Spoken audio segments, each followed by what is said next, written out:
Imagine sitting at a dinner table where your plate is a 3-day-old piece of stale bread. Not only that, after eating, you actually consume your plate too. Sounds insane? This was the reality of life in the medieval ages that will absolutely shock you.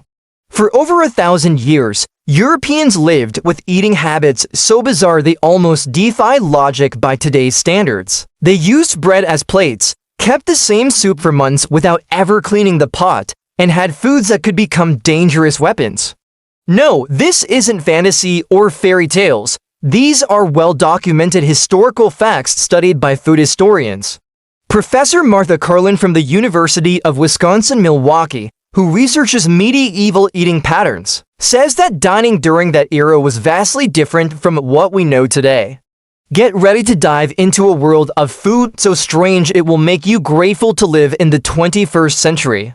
Because what you're about to hear will change your perspective on old-fashioned food that was supposedly healthier. Let's begin this mind-blowing journey with the most shocking fact of them all. 1. Bread as a plate and a weapon. In the medieval ages, the concept of plates, as we know them today, barely existed. Instead, people used what were called trenchers, pieces of stale bread cut flat to serve as food bases. These trencher breads were made from coarse wheat grain baked until they hardened like boards. The bread was about half an inch thick and 4 inches wide, cut with a special knife called a trencher knife. Shockingly, this bread had to be left for 3 days to become hard enough to hold the weight of food without crumbling. Imagine how hard that bread must have been after finishing their meal. The trencher bread that had absorbed all the juices and grease from the food would be given to the poor as alms. But if no poor people were around, the host would eat the trencher with sauce as a finale. But here's the most astonishing part. Trencher bread that was too hard could even be used as emergency weapons. Historians record that extremely hard medieval bread was sometimes used to strike thieves or attackers in emergency situations. Documentation from the John Moore Museum shows that trenchers weren't just eating utensils, but also symbols of social status. Rich people used thicker, higher quality trenchers, while commoners used thin bread that easily crumbled. This system lasted for centuries until it was eventually replaced by wooden and metal plates in the 14th century. It's amazing how something as simple as bread could have so many functions in medieval life. 2. Perpetual stew soup that never ends. Now let's discuss one of the strangest traditions in culinary history, perpetual stew. In almost every medieval household, especially among farmers and commoners, there was one large pot that was never emptied. Yes, you heard that right. The same pot was used to cook soup for months, even years. This pot was known by various names: Hunter's pot, forever soup, or most popularly, perpetual stew. The method was simple yet shocking. Every day, new ingredients were added to the pot that already contained soup from the previous day. Leftover vegetables, animal bones, remaining meat, or anything edible was thrown into this giant pot. The fire under the pot was never extinguished, keeping the soup boiling at all times. According to historical documentation, the taste of this soup changed daily depending on what ingredients were added. If there was rabbit today, tomorrow it would taste different when chicken or salted pork was added. What is both horrifying and amazing is that the flavors from certain ingredients could linger for weeks or even months in the soup. Food historians note that this tradition was highly practical for poor families who didn't have many food ingredients.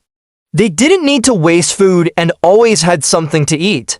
The only time this pot was emptied and cleaned was during Lent, the 40-day fast without meat. Imagine eating the same soup for 325 days a year. 3. Spices and herbs as magic medicine. In the medieval ages, the line between food and medicine barely existed. People believed that every spice and herb had magical powers to cure various diseases. Black pepper, which was more valuable than gold at that time, wasn't just used as a flavor enhancer, but also as medicine for almost all ailments. From stomach aches to poisoning, black pepper was considered a panacea or cure-all medicine. Black pepper was so expensive it was often used as currency for paying wages and taxes. There are historical records showing that spice traders were wealthier than kings during that era. Ginger was believed to warm the body and ward off evil spirits, while cinnamon was thought to extend life. Even stranger, cloves weren't just used for cooking, but also as natural perfume because medieval people rarely bathed.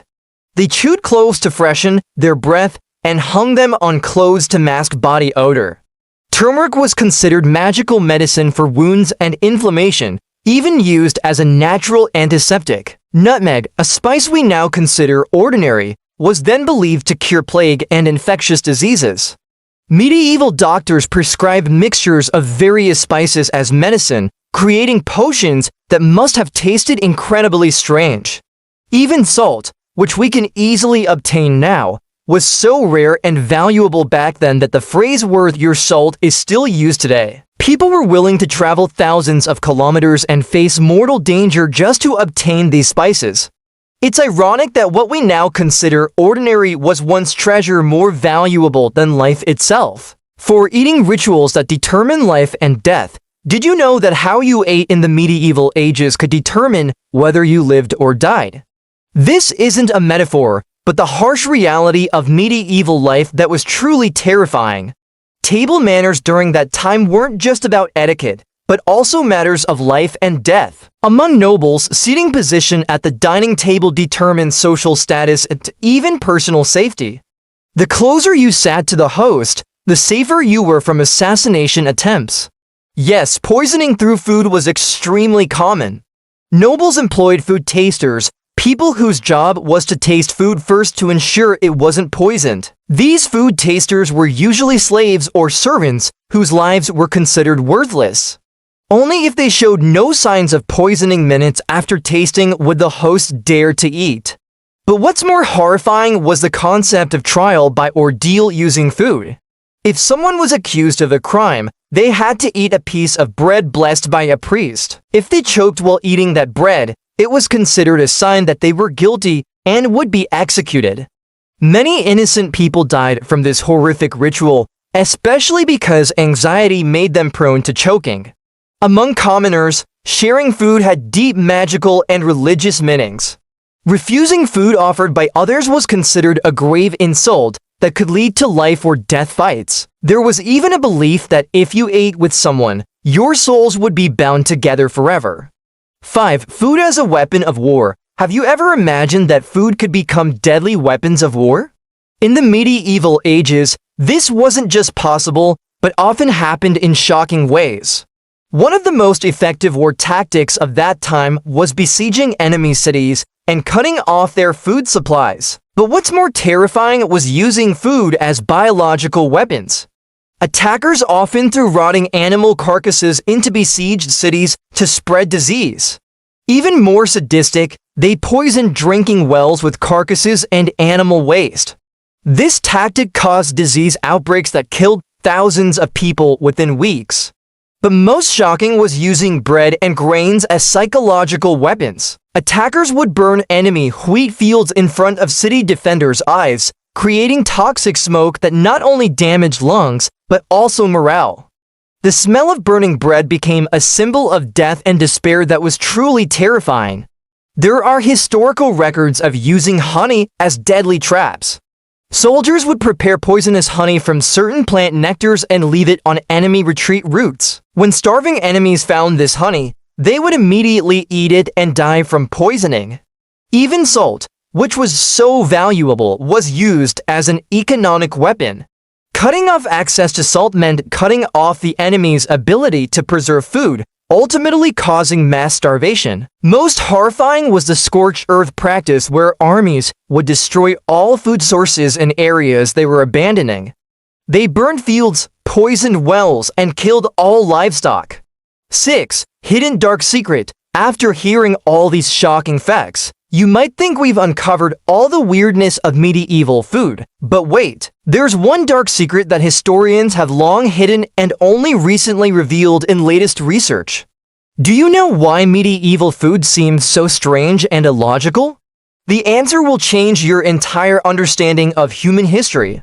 It turns out that most of the strange eating habits in the medieval ages were actually brilliant survival strategies against threats we never imagined. That seemingly disgusting perpetual stew was actually a genius way to kill dangerous bacteria through constant heat. Hard trencher bread wasn't just a plate, but also emergency food reserves that could last weeks without spoiling. Using spices wasn't because they believed in superstitions, but because they had empirically discovered that certain spices had natural antiseptic and antibiotic properties. Complex eating rituals were layered security systems to protect against deadly poisons and diseases. Most shocking, medieval people actually had knowledge about microbes and disease transmission long before microscopes were invented. They developed all these strange food systems because they faced recurring disease outbreaks and had to find ways to survive. So it turns out they were far smarter than we thought. And we who live in the modern era with all our advanced technology might not survive a single day if we had to live in their conditions. Who's actually smarter?